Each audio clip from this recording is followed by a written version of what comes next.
Episode 13, Hershey Park Horror Show. The idea struck Jade on a random Thursday morning while scrolling through her phone, watching a video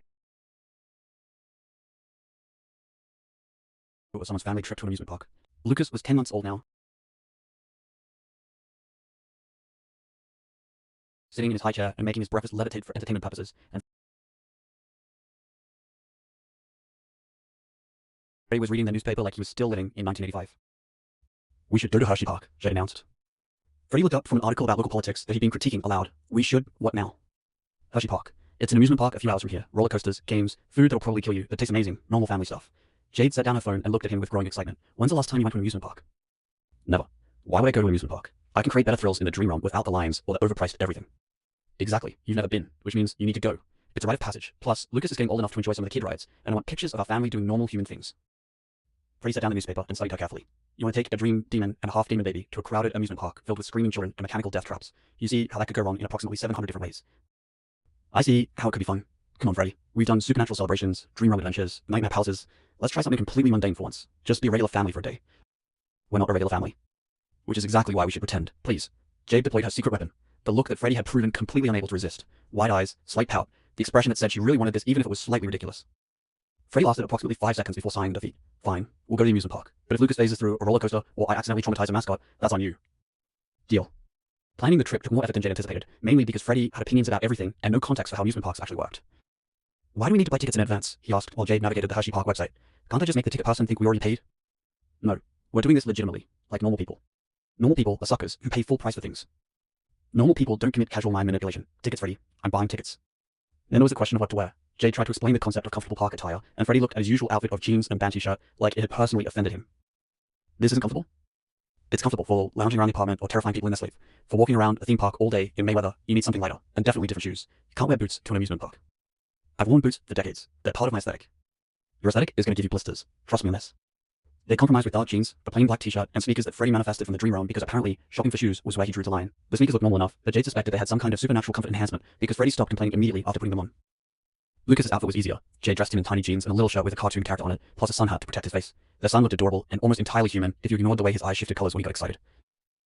Everyone ready? Jade asked on Saturday morning, their chosen park day. Snacks packed, tickets downloaded, directions programmed. I still think we should just teleport there, Freddie muttered, but he was loading the diaper bag into the car with resigned efficiency. Would save 3 hours of driving. And raise about a million questions when we materialize in the parking lot. We're driving like normal people.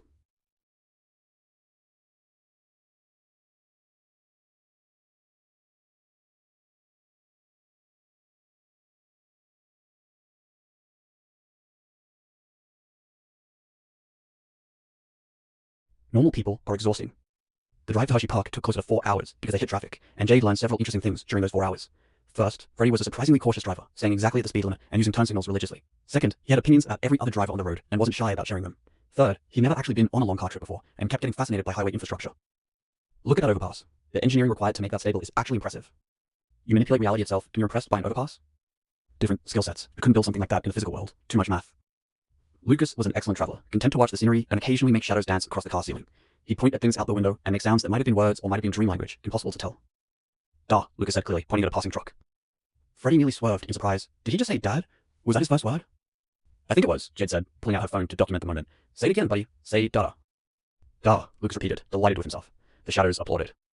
He's a genius, Freddie declared, obviously. Takes after his father. Your first word was probably something deeply disturbing.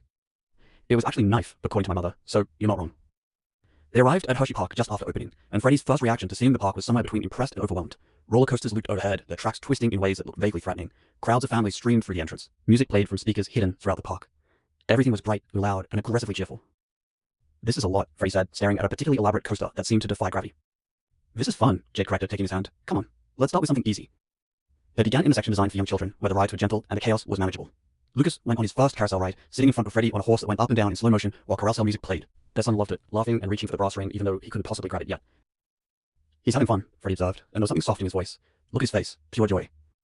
Jade snapped approximately 40 pictures because the sight of Freddy Krueger on a carousel horse with their baby was too precious not to document extensively. This is going in the family album. We have a family album? We do now. After the carousel, they tried a small train ride that took them around the kiddie area. Then, a miniature airplane ride where Lucas got to sit in his own plane while Jade and Freddie watched from the ground. Each attraction was simple and sweet, and Freddie engaged with all of it with surprising enthusiasm. I didn't expect this to be actually entertaining, he admitted after the airplane ride. Watching him experience new things is oddly satisfying. Welcome to parenthood. It's like seeing the world new through someone else's eyes. Philosophical, but accurate. The trouble started when they ventured into the section with actual thrill rides. Jade wanted to try at least one roller coaster, which meant finding someone to watch Lucas for a few minutes. They managed to convince a teenage park employee that their extremely well-behaved baby would be fine sitting in his stroller near the ride exit for approximately 5 minutes, closely supervised by said employee who was getting paid extra in cash for the favor. Are you sure about this? Freddy asked as they got in line for a coaster called the Comet. I can create much better fills in the Dream Realm, with less potential for mechanical failure. That's not the point. The point is experiencing something together as humans. Normal couple activity. Jade squeezed his hand. Besides, how bad can it be? It's a wooden coaster, classic and safe. Famous last words. The line moved quickly, and soon they were being loaded into the coaster car. Jade slid in first, and Freddy settled beside her, eyeing the safety bar with suspicion. This is supposed to keep us secured? This tiny bar? It's perfectly safe. Thousands of people ride this every day without dying. Thousands of people are idiots. The coaster lurched forward, and they began the slow climb up the first hill. Jade could feel the anticipation building, that delicious moment before the drop where your stomach starts preparing for what comes next. Beside her, Freddy had gone very still. You okay? She asked. I'm fine, perfectly fine. This is fine. They crested the hill. For one perfect moment, they hung at the top, Hershey Park spread out below them in all its colorful glory. Jade had just enough time to think that the view was actually beautiful before the coaster plunged downward. The sound that came out of Freddy's mouth was unlike anything Jade had ever heard him make. Not quite a scream, more like a startled roar with notes of genuine terror mixed in. His hand gripped the safety bar so hard that the metal creaked. Jade, he managed as they whipped around a curve, this is not enjoyable. Relax. Jade was laughing so hard she could barely breathe. Let yourself enjoy it. Enjoy. We're plunging to our deaths at safe speeds. We're going 50 miles an hour. You've moved faster than this teleporting. That's different. That's controlled. This is chaos in wooden form. The coaster whipped through several more drops and turns, and Freddy's commentary continued at high volume, a mix of genuine distress and what might have been exhilaration, hard to tell. Other riders were looking at him with expressions ranging from amused to concerned. When the coaster finally pulled back into the station and came to a stop, Freddy sat perfectly still for a long moment. His hair was windswept, his eyes were wide, and he looked like he'd just fought a battle and wasn't sure if he'd won. That, he said slowly, was the most terrifying thing I've experienced in decades. You enjoyed it, Jade said, still giggling. I absolutely did not. You're grinning. Freddy touched his face and seemed surprised to find that he was, indeed, grinning. That's just residual shock manifesting as facial expressions. Sure it is. Come on, admit it. That was fun. It was dramatic and unsafe, and I can't believe humans do that for entertainment. Freddy climbed out of the car on slightly unsteady legs. Let's do it again. Really? I need to understand why that was appealing. Clearly, I missed something the first time through. Research purposes only. They rode the Comet 3 more times, and by the 4th ride, Freddy had stopped yelling and started laughing instead, the sound wild and genuinely delighted. Jade fell in love with him all over again, watching this ancient powerful being reduced to helpless laughter by a wooden roller coaster. Okay, Freddy admitted after they finally left the ride area to collect Lucas. I understand the appeal now. The complete lack of control, combined with the certainty that you'll survive. It's like exposure therapy for mortality. It's like fun therapy for being too serious. Same thing. They retrieved their son from the very patient park employee who reported that Lucas had been perfect and had only made the shadows dance twice. Jade tipped her extra and made a mental note to leave a good review. Lunch was its own adventure. They found a food court area that smelled like fried everything, and Freddy stared at the menu options with the intensity of someone decoding ancient texts. What is a funnel cake, and why does it exist? It's fried dough covered in powdered sugar, peak amusement park food. That sounds disgusting, and also necessary. I'm getting one. They ended up with funnel cake, cheese fries, pizza that was aggressively mediocre, and lemonade that was somehow both too sweet and too sour. They found a table in the shade, and Freddy tried everything with focused determination. The funnel cake is actually incredible, he declared around a mouthful of fried dough. This is what human ingenuity should be used for. Forget space exploration, perfect the funnel cake. You have powdered sugar on your face. I don't care. This is life-changing. The funnel cake is actually incredible, he declared around a mouthful of fried dough. This is what human ingenuity should be used for. Forget space exploration, perfect the funnel cake. You have powdered sugar on your face. I don't care. This is life-changing. Lucas cut tiny pieces of pizza crust to gum on, and he seemed delighted with the new food experience. He made appreciative sounds and tried to share with the nearby pigeons, which Freddy found hilarious. He's generous. Takes after his mother. He's messy. Takes after both of us. After lunch, they wandered through the park more slowly, taking in the atmosphere. Street performers were doing magic tricks that were adorable in their simplicity. Game booths called out offers to win stuffed animals. The smell of chocolate was everywhere. Hershey Park living up to its namesake. I want to try the ring toss, Jade said, pointing at a booth. I've always wanted to win one of those giant stuffed animals. Those games are rigged. The physics are designed to make winning nearly impossible. So use your powers to unrig it. Freddy's eyes lit up with mischief. Now you're talking. What do you want? The bear or the giraffe? The dragon. That blue one. Done. They approached the booth, and Freddy paid for 3 rings with cash that Jade suspected he'd manifested because she didn't remember him bringing that much money. The game operator, a teenager who looked deeply bored, explained the rules. Land a ring around the bottleneck, win a prize. Freddy picked up the first ring and threw it with casual accuracy. It sailed through the air and landed perfectly around the bottleneck. The operator's eyes widened slightly. Huh. Lucky shot. Lucky, Freddy agreed, and threw the second ring. Another perfect landing. Okay, that's actually impressive.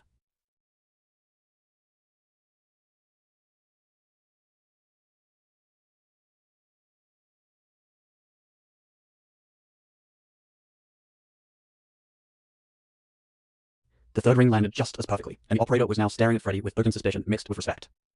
You hustling me? You a professional ring tosser? Just naturally talented, Freddy said, with a smile that was probably more teeth than was friendly. I believe I've won the dragon. The operator handed over the blue dragon, which was indeed massive, nearly 3 feet long and ridiculously fluffy. Jade hugged it with genuine delight, while Freddy looked smug.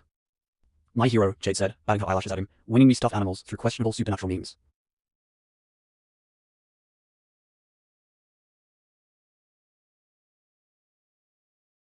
are containing multitudes, terror, and carnival games.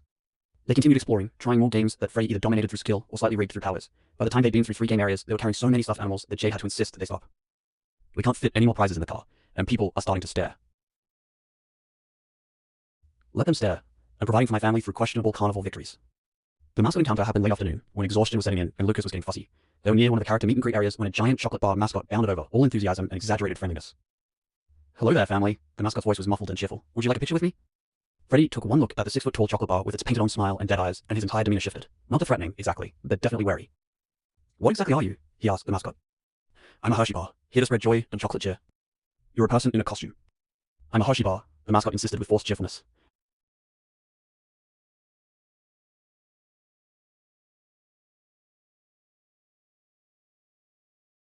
"I can see the human hand sticking out, and I'm pretty sure you're overheating there. Are you okay? Do you need water?" The mascot's exaggerated head tilted in what might have been confusion. "I'm fine, just here to make magical memories." "This is dystopian," Freddy told Jade. "Making someone wear a giant chocolate costume and dance for tourists in May heat. This is a nightmare I could never conceive, because it's too cruel." "Just take the picture," Jade said, trying not to laugh, "for Lucas."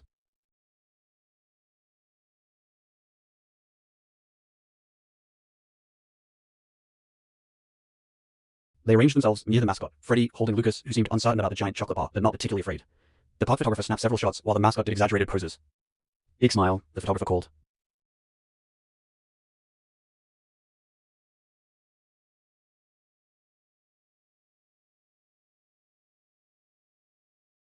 Freddy's smile in the resulting photos looked more like a predator bearing teeth than genuine happiness, but Lucas was laughing, and that was what mattered. After the photo, the mascot tried to high-five Freddy, who stared at the oversized foam hand with suspicion, before carefully returning the gesture. "Stay hydrated," Freddy told the mascot seriously, "and if you need to escape the costume, I can create a distraction."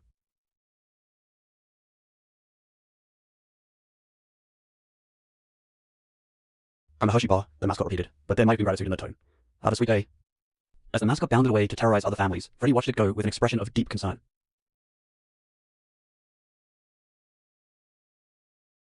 "That person is suffering. That person is doing their job and probably making decent money. Money isn't worth that level of humiliation," says the nightmare demon who once spent decades terrorizing teenagers. "That was different. That was honest work."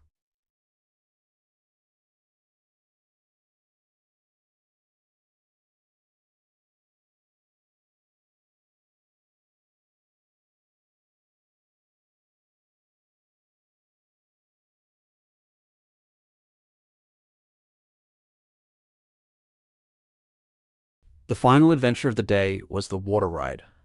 Jade had been eyeing it all afternoon, a log flume that promised to get riders absolutely soaked. Freddy had been avoiding it with equal dedication. "I don't need to get wet. I can experience wetness any time through environmental manipulation." "But you've never experienced it on a log flume. Come on, one more ride, please." "You're deploying the look again. That's cheating." "Is it working?"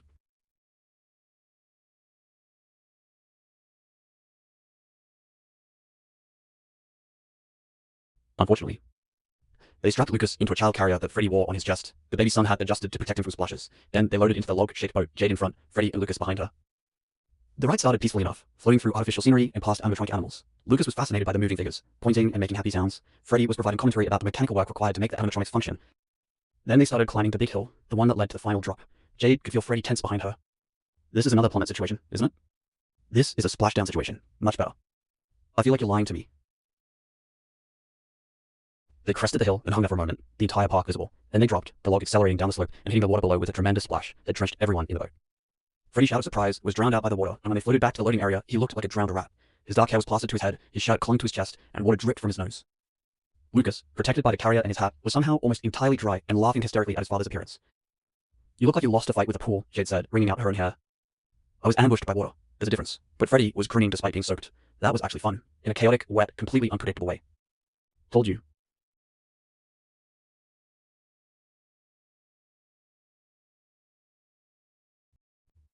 They spent the rest of the afternoon drying off and doing gentler activities.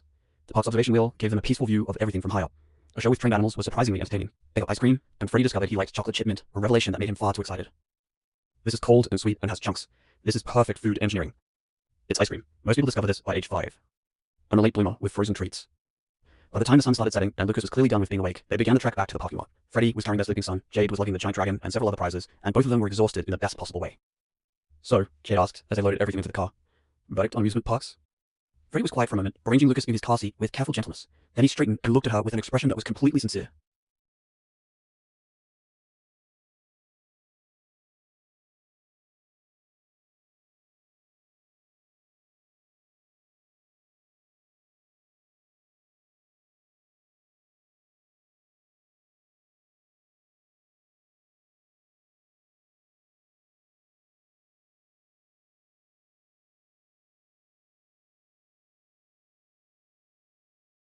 That was one of the best days of my existence.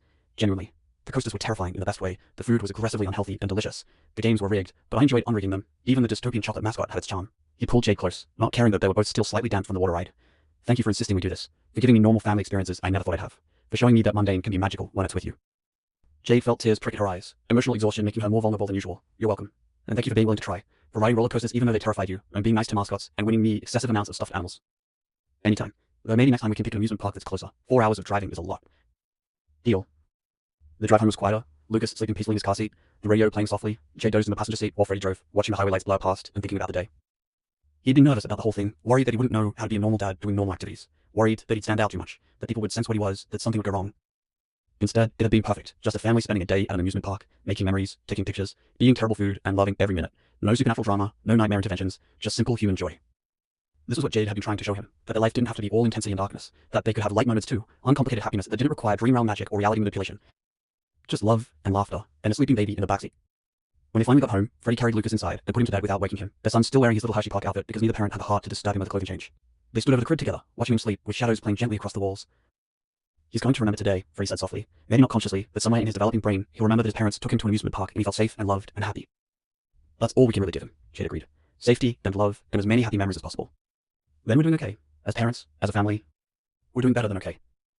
They left Lucas to sleep and stumbled to their own bedroom, both beyond exhausted. Jade changed into her favorite oversized shirt while Freddie stripped down to boxers, and they collapsed into bed together with relieved sighs. My feet hurt, Jade mumbled. Why do amusement parks require so much walking? Because they're designed to extract maximum suffering in exchange for fun. Freddie pulled her close, arranging them into their usual sleeping position. Worth it though. Totally worth it. They were quiet for a moment, hovering on the edge of sleep. Then Freddie spoke again, his voice rough with exhaustion and emotion.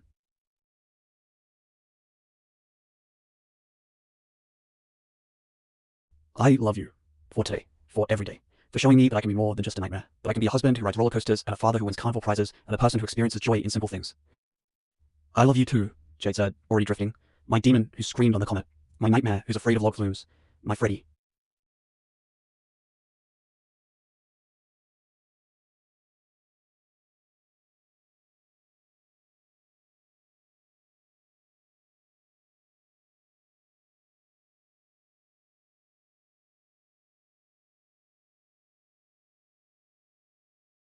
Yours, he confirmed. Always yours. Sleep pulled them both under, gentle and dreamless this time. Just the peaceful rest of two people who'd had a long, wonderful, completely exhausting day. No nightmare adventures tonight, no dream realm meetings, just sleep. Simple and human and exactly what they needed. In the morning, they'd wake up and look through the photos from the park, laugh at Freddie's expression on the roller coaster, admire the giant dragon they'd somehow managed to fit in the apartment, plan their next family adventure, wherever and whatever that might be. But tonight, they just slept. The dream demon, his queen, and their impossible prince. A family that existed between worlds, but had learned to appreciate both. The nightmare who discovered the terror of roller coasters and the joy of funnel cake. The woman who'd shown him that normal could be magical. The baby who would grow up with memories of both supernatural palaces and ordinary amusement parks. Building a life from all of it. Darkness and light, nightmare and day trips, intensity and simple happiness. Perfectly imperfect. Absolutely theirs. Worth every moment of chaos and joy.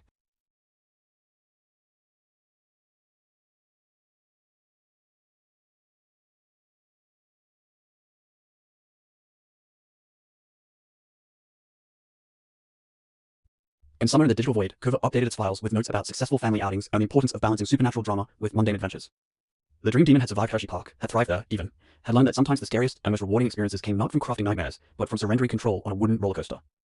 Growth looked different for everyone. For Freddy Krueger, it looked like screaming on a comet, winning stuffed animals at rigged carnival games, and showing concern for overheated mascots.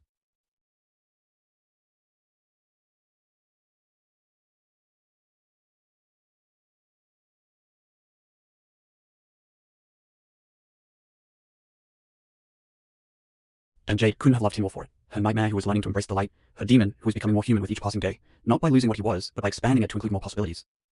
The Prince of Nightmares would grow up with stories of both worlds, would learn that his father could be terrifying and tender, powerful and playful, Nightmare King, and goofy dad who screamed on roller coasters. All of it real, all of it true, all of it theirs. A family built from impossible love, learning to exist in every world, making memories in dream palaces and amusement parks alike. And that was magic more powerful than any nightmare realm could create. The magic of choosing each other every day, in every world, through every adventure.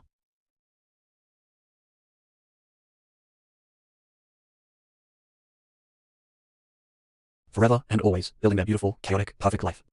One terrifying log flume at a time.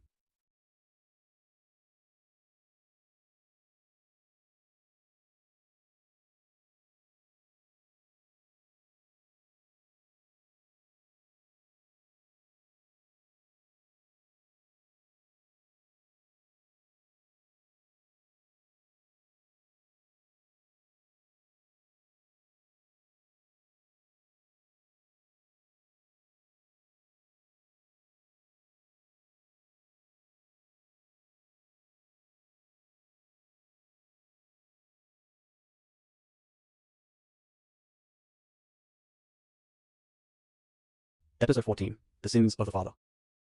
Episode 14, The Sins of the Father. The phone call came at 2:15 on a Wednesday afternoon, right in the middle of Jade shelving horror novels in the true crime section. Margaret appeared at the end of the